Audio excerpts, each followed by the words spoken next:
Jóvenes, aquí estamos comenzando nuestro segundo tema. Este es un poquito más extenso, ¿m? Y es el relativo a proyectos de construcción. Y aunque le ponemos el título de proyectos de construcción, así como hablaba en la memoria descriptiva, esto funciona para cualquier tipo de proyecto. Lo único es que nosotros vamos a enfocar nuestros ejemplos y los esquemas a proyectos de construcción, ¿ok? Voy a comenzar hablando brevemente de manera general sobre proyectos, sobre los tipos de proyectos que hay, para pasar entonces ya a ver el tipo de proyecto que nos compete a nosotros, ¿ok? Un proyecto es una combinación de recursos reunidos en una organización para alcanzar un objetivo específico, es decir, son una serie de recursos que se ponen a disposición y que se ejecutan en un orden y según una planificación adecuada para lograr un objetivo. Conjunto de esfuerzos encaminados al logro de un objetivo dentro de un tiempo y costos finitos. Debe de establecerse un tiempo y un costo, porque si no, ¿verdad? Como que vamos a hacerlo sin control. Conjunto de actividades concretas, interrelacionadas y coordinadas entre sí, que se realizan con el fin de producir determinados bienes y servicios capaces de satisfacer necesidades o resolver problemas. Este último concepto está muy enfocado a lo que es proyecto empresarial. Y vamos a ver ahora qué es lo que diferencia o cuáles son los tipos de proyectos que puedo tener. Básicamente existen dos tipos. Los empresariales, a los que coinciden o está incluidos los proyectos de construcción, que son proyectos que buscan generalmente fines lucrativos, ¿verdad? Fines económicos. Puede ser incluso que un proyecto empresarial sea de hacer más eficiente un proceso, pero haciendo más eficiente ese proceso yo logro disminuir costos y gastos, o sea que tiene un fin económico. Hasta los proyectos sociales de alguna manera pueden tener un impacto económico, ¿ok? Entonces los proyectos empresariales los realizan las instituciones, las empresas, con el fin de obtener al final un resultado, un producto, un bien, un servicio. Y está lo que son proyectos de investigación que posiblemente ustedes han hecho o quién sabe si están en este momento haciéndolo como parte de su monografía y demás, que se refiere a proyectos cuyo fin es determinar, ¿verdad? O demostrar una situación, abordar un tema, investigar sobre el mismo y digamos que demostrar la veracidad o falsedad de ciertas hipótesis que se hayan planteado sobre el tema o ciertos conceptos que se tengan, ¿ok? Obviamente que nosotros nos vamos a enfocar en los proyectos empresariales, que son a los que pertenecen los proyectos de construcción. Las fases de un proyecto ya empresarial podemos dividirlas en 4 grandes grupos, que son una fase de iniciación, ¿verdad? Donde, bueno, nos juntamos por primera vez, cliente-proveedor, vemos cuáles son las necesidades y comenzamos a darle forma a eso. Viene la fase de planeación, en la que yo planifico todo lo que va a ser mi proyecto desde su inicio, sus diseños, hasta su entrega final, ¿verdad? Todo un proceso. La etapa de control, fíjense que yo hablé de 4 grandes etapas, porque control es como algo que está como fuera de las otras etapas. Voy a dejar control para el final, pero luego de la planificación viene ejecución, o sea que es donde yo todo lo que he planificado, todo lo que he desarrollado a nivel de planes, lo voy a llevar al terreno, lo voy a hacer, lo voy a ver materializado, ¿ok? Cuando hablamos de materializado puede que sea un servicio y que yo no vea un producto como tal, pero lo voy a ejecutar. Y finalmente, la etapa de cierre, que es donde ya se cierra el proyecto, ya terminó mi proyecto, logré mi objetivo general, logré mi fin, doy culminación a eso porque es una etapa. ¿Por qué dejé control al final? Porque todas estas etapas tienen que irse controlando. Incluso en la ejecución yo voy haciendo como controlando y haciendo quizás ajustes de esta situación, ¿ok? Pero todas se debe de llevar control. Nos vamos a ir deteniendo en cada una de estas etapas para ver, digamos, las subpartes en que cada una de ellas se puede dividir. La iniciación podemos dividirla en un primer contacto cliente-proveedor, o sea, en una etapa del primer contacto cliente-proveedor Este primer contacto va a depender de muchas cosas, de quién sea tu cliente, de quién esté buscando a quién, ¿verdad? Etcétera. La revisión de análisis técnico de estudio para la evaluación del proyecto, es decir, qué es lo que te estoy ofreciendo o qué es lo que deseas, y en función a eso, yo sé hacia dónde tengo que inclinar mis objetivos. Perdón, mis objetivos. Estructura organizativa del proyecto, yo establecer, bueno, en vista de esto que tú quieres, yo creo que lo que voy a necesitar es esto o aquello. Y finalmente realizar un convenio cliente-proveedor para la ejecución del estudio, que es una especie de contrato, ¿verdad? Ese primer contacto con el cliente-proveedor, me estoy deteniendo un poco en las partes, va a depender del tipo de proyecto y de quién lo proponga o necesite. Es decir, si yo soy el que me acerco a un eh, promotor, ¿verdad? Yo voy con un proyecto. Bueno, pues el aborde es diferente. Yo voy, mire, yo necesito conseguir personas que estén interesadas en este proyecto para invertir. Es un proyecto de tal o tal tipo. Es diferente a cuando el individuo quizás me busca a mí, ¿verdad? ¿No? Porque es una necesidad del cliente. Entonces, oh, ¿qué es lo que usted desea? Vamos a ver. Usted quiere esto y esto, y ahí yo puedo quizás decirle, no, pero a usted le conviene hacer este ajuste o tal ajuste aquí o allá. Revisión del análisis técnico de estudio de evaluación del proyecto. Es importante para cualquier proyecto realizar preliminarmente, por lo menos, un análisis de mercado, saber cuál es la demanda que hay de este producto, qué yo puedo ofrecer, qué yo tengo diferente a los demás, cuáles son los precios, cómo yo voy a mercadear, a comercializar este producto que voy a ofrecer. También debe de hacerse un análisis técnico, está localizado en tal sitio, pero ahí hay problema con el suelo, la magnitud, tamaño, disponibilidad de algunos recursos. Yo tengo una mina cerca de ahí y los materiales me conviene comprarlo por ahí. Identificación y descripción de algunos procesos, por lo menos lo más importante. Análisis organizacional y administrativo. ¿Cuáles son las cosas que yo voy a tener que hacer? ¿Qué estructura organizativa yo voy a tener que utilizar en función a la magnitud del proyecto para que mi cliente vaya entendiendo más o menos de lo que estamos hablando? ¿Cuál es la capacidad económica? Bueno, tiene que ver con lo que estaba diciendo ahora mismo. ¿Cuál es la capacidad económica que tengo para desarrollar este proyecto? En fin. Y realizar un análisis financiero y económico. Estado de resultado. Un estado de resultado es básicamente ingresos contra gastos, contra costos y gastos, para determinar mi rendimiento, mi rentabilidad, perdón.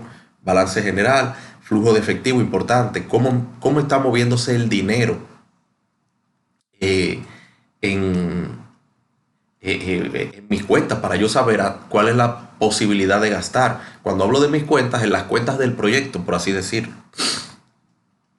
Estructura organizativa del proyecto. Bueno, las estructuras organizativas varían dependiendo del tipo de empresa que se refiera, dependiendo del tipo de proyecto, dependiendo la cantidad de proyecto, la magnitud, etcétera. El tamaño y forma de esa estructura es dependiente del tipo y magnitud del proyecto, como les decía. Podemos diferenciar tres tipos principales de estructura organizacional: la funcional, la de por proyecto y la matricial. Vamos a ver ahora un poquito de cada una de ellas y entrar ver qué ventajas presenta una y otra. El tipo de estructura organizativa funcional es la que es totalmente centralizada. Se tiene un director, un presidente, un gerente general de la empresa y se tienen una serie de departamentos que todos, reportan o se deben directamente a ese director, a ese presidente de la empresa. Este tipo de estructura funciona en proyectos pequeños, funciona en empresas pequeñas que no se tienen muchos proyectos, o cuando usted como proyectista no tiene muchos proyectos, ¿verdad? Pero ya cuando son empresas grandes, cuando se tiene muchos proyectos, una estructura tan centralizada no es conveniente. Incluso si usted quiere crecer como empresa, como emprendedor, es importante que usted tenga claro que usted debe de migrar de una estructura del tipo funcional y centralizada a los otros modelos de estructura. ¿Ok? El modelo de estructura por proyecto es en la que yo asigno un equipo de trabajo. Es como si yo tuviese mini empresas para cada uno de mis proyectos. Aunque yo tenga una gerencia general, ¿verdad? Como se ve aquí, un presidente, porque obviamente alguien tiene que ver los macros, pero este individuo quizá no tenga que ver con los detalles que suceden aquí abajo. ¿Ok? Tengo algunas gerencias principales, pero tengo para cada proyecto o para algunos grupos de proyectos, tengo una pequeña estructura, un encargado de ingeniería, uno de construcción, uno que hace las compras, uno que dirige el almacén para mi proyecto en particular. Este tipo de estructura, ya cuando es una empresa que tiene varios proyectos, o imagínese que usted tenga nada más dos proyectos, pero que un proyecto es una magnitud muy grande, ¿verdad? Pues entonces usted debe de plantearse una estructura específica para ese proyecto que esté dándole seguimiento ahí a todas las cosas. Los proyectos de grandes magnitudes, que obviamente son costosos, representan una inversión de dinero alta, es necesario pensar en este tipo de estructura organizacional. La última es la que es matricial pura y es la que yo tengo como una especie de combinación, donde yo tengo algunos gerentes o áreas generales macro, pero dentro de ellas tengo diferentes asistentes que a su vez, por ejemplo, en ingeniería podría ser que yo tenga un individuo que esté trabajando con el proyecto A y el proyecto B, pero a su vez este proyecto tenga 3 o 4 individuos que trabajen en la parte ejecutoria del proyecto, vamos a suponer.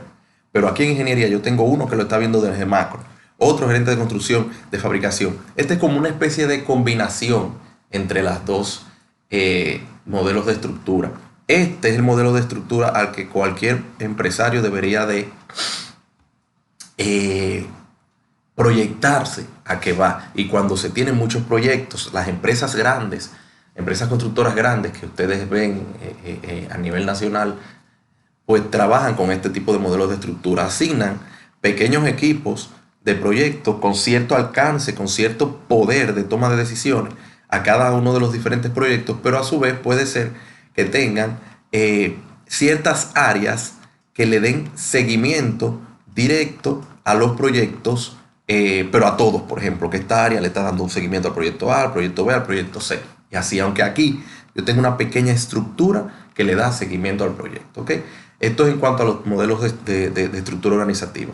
¿Qué ventajas puede tener? En el modelo de estructura funcional no hay duplicidad de funciones, cada quien hace lo suyo, pero recuerden que esto es para modelos empresariales pequeños. El desarrollo profesional puede ser alto porque usted ahora entró, además, o sea, usted entró en este cargo y si fulano se va, bueno, pues lo puede mover. Hay pocas personas posiblemente.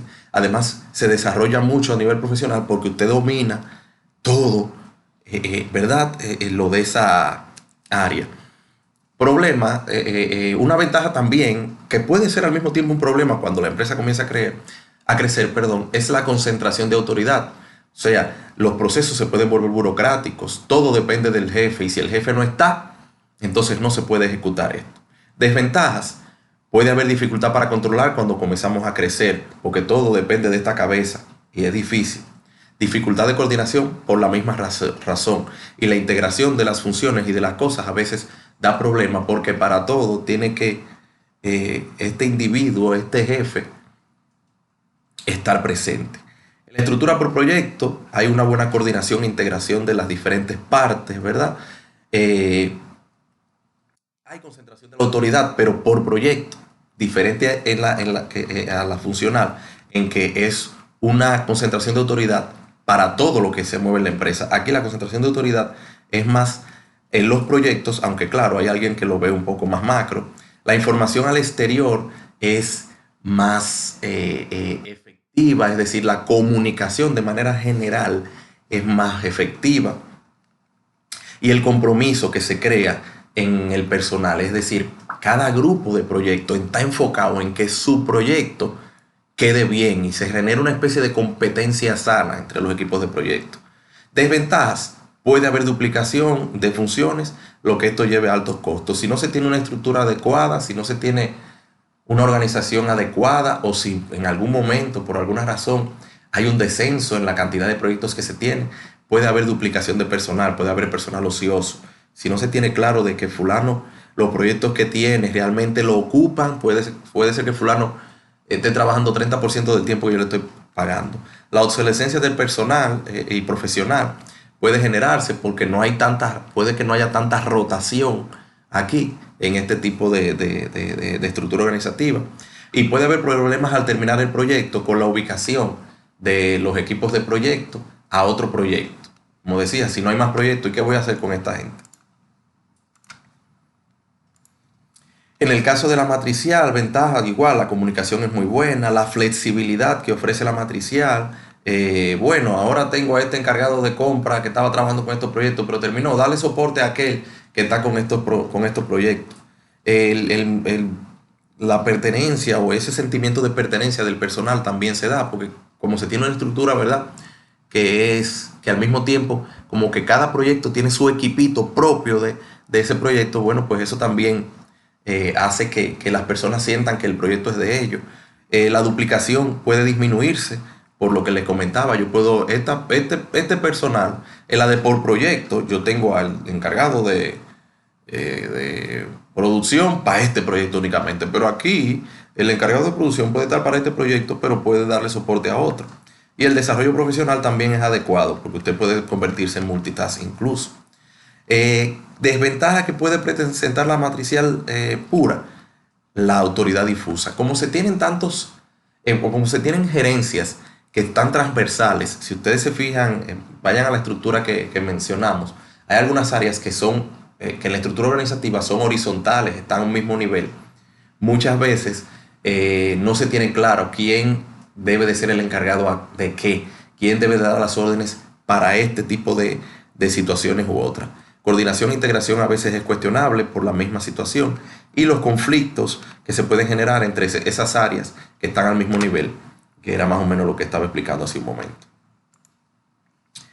Finalmente, dentro de la etapa de iniciación viene la parte de convenio de cliente-proveedor. Para ejecución del estudio se definen cuáles van a ser los alcances, cuáles son las responsabilidades que cada quien tiene, las actividades o eventos principales que habrá, bueno, el movimiento de tierra, debe de venir ahí la parte de los vaciados, etcétera. ¿Cuál es el procedimiento, proceso que vamos a seguir? Estudio de proyecto y requisitos para firmar el contrato. ¿Cuáles cláusulas, cuáles condiciones yo debo de poner para iniciar con todo el proceso? Porque ya cuando entre a la parte de planeación, que es justamente lo que viene, eso pues tiene ya un costo para mí como potencial proyectista. Lo siguiente lo vamos a ver en otro video.